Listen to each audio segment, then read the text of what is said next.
Assalamualaikum warahmatullahi wabarakatuh. Perkenalkan, nama saya Zulfanil Azizah, NPM 2201012025, jurusan Pendidikan Agama Islam kelas G, semester 1. Di sini saya akan menjelaskan tentang sumber-sumber hukum Islam, yaitu ijma dan qiyas. Bab yang pertama yaitu tentang ijma. Di sini saya akan menjelaskan tentang pengertian ijma, macam-macam ijma, dan kedudukan ijma. Yang pertama yaitu pengertian ijma. Ijma atau ijma, bahasa Arab ijma'un, adalah kesepakatan para ulama dalam menetapkan suatu hukum dalam agama berdasarkan Al-Quran dan hadis dalam suatu perkara yang terjadi. Ijma adalah salah satu cara menetapkan hukum yang tidak didapatkan di Al-Quran dan hadis. Penetapan ijma tetap berdasarkan Al-Quran dan hadis. Pengertian ijma ini ada macam-macam. Ada pengertian ijma adalah bagian dari ijtihad ulama. Pengertian ijma menjadi alat penafsiran hukum sesuai syariat Islam. Dan pengertian ijma adalah wujud toleransi terhadap tradisi yang berbeda dalam Islam. Ditinjau dari segi caranya, ijma itu ada dua macam, yakni ijma qauli, yaitu kesepakatan para mujtahid pada suatu masa atau hukum suatu peristiwa dengan menampilkan pendapat masing-masing secara jelas, baik melalui lisan, perbuatan, atau tulisan. Ijma ini juga disebut dengan ijma shorih atau ijma qot'i. Yang kedua, ijma sukuti, yakni secara diam-diam, artinya sebagian para mujtahid suatu masa menyampaikan pendapatnya secara jelas mengenai suatu peristiwa dengan sistem fatwa dan qadha, yaitu memberi keputusan, sedangkan sebagian mujtahid lainnya tidak memberikan tanggapan terhadap pendapat tersebut mengenai persetujuan atau perbedaannya.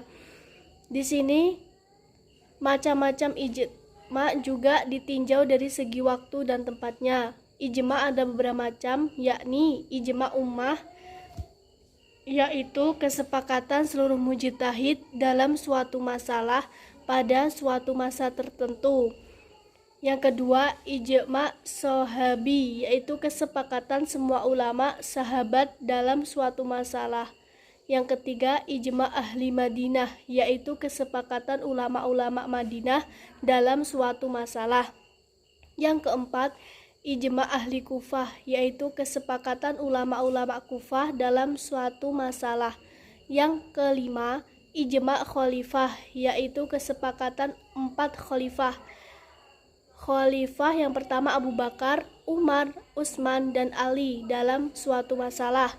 Yang keenam, ijma Saikhoni, yaitu kesepakatan pendapat antara Abu Bakar dan Umar bin Khattab dalam suatu masalah, yaitu pendapat antara khalifah yang pertama dan khalifah yang kedua.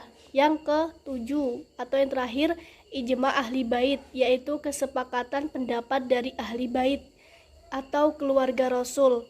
Itulah macam-macam ijma, semoga bermanfaat. Ketiga, kedudukan ijma. Kebanyakan ulama menetapkan bahwa ijma dapat dijadikan hujah dan sumber hukum Islam dalam menetapkan suatu hukum dengan nilai kehujahan bersifat dzon. Golongan Syiah memandang bahwa ijma ini sebagai hujah yang harus diamalkan, sedang ulama-ulama Hanafi dapat menerima ijma sebagai dasar hukum, baik ijma qot'i maupun dzon. Sedangkan ulama-ulama Syafi'iyah hanya memegangi ijma qot'i dalam menetapkan hukum. Dalil penetapan ijma sebagai sumber hukum Islam ini antara lain adalah terdapat pada firman Allah dalam Quran surat An-Nisa ayat 59. Baik, bab ijma sudah, sekarang kita lanjut ke bab berikutnya, yaitu bab qiyas. Di sini saya akan menjelaskan tentang pengertian qiyas, kedudukan qiyas, dan fungsi qiyas. pengertian kias, yaitu kias adalah salah satu dari 4 sumber hukum Islam yang sudah disepakati oleh para ulama dan mujahid. Adapun ketiga sumber hukum Islam lainnya, yaitu Al-Quran, hadis, dan ijma'.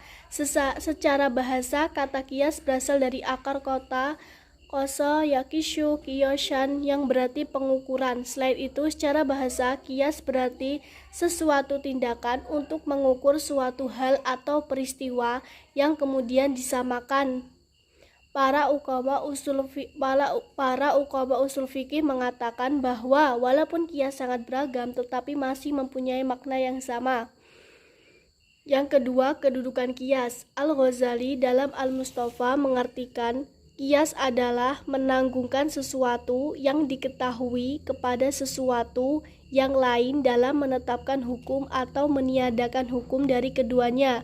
Penetapan atau peniadaan ini dilakukan karena adanya kesamaan di antara keduanya. Imam Syafi'i menyebutkan kedudukan kias lebih lemah daripada ijma', sehingga kias menduduki tempat terakhir dalam kerangka sumber hukum Islam. Dalam kitab Ar-Risalah, karangannya Imam Syafi'i mengatakan bahwa antara kias dan ijtihad adalah dua kata yang bermakna satu. Yang ketiga atau yang terakhir, fungsi kias. Keberadaan kias ini dijadikan sebagai dalil dalam agama. Imam Syafi'i pernah berkata yang dikutip melalui Al-Mahraj berikut ini: setiap urusan yang menimpa seseorang muslim pastilah ada penjelasan tentang hukumnya atau petunjuk yang menunjukkan jalan kebenaran tentangnya. Karenanya, bila telah ditemukan hukum khusus tentang masalahnya, maka ia wajib untuk mengamalkannya. Namun bila tidak ditemukan hukum khusus tentang masalahnya, maka ia wajib tentang mengamalkannya. Namun bila tidak ditemukan hukum tentang masalahnya, maka ia wajib mencari petunjuk menuju jalan kebenaran, yaitu dengan berijtihad. Dan yang dimaksud dengan ijtihad adalah kias. Fungsi kias berfungsi dan sangat berperan dalam mengungkapkan hukum peristiwa yang tak disebut dalam nas. Itulah penjelasan dari ijma' dan kias. Kurang lebihnya saya mohon maaf, dan kepada Allah saya mohon ampun. Wassalamualaikum warahmatullahi wabarakatuh. Terima kasih.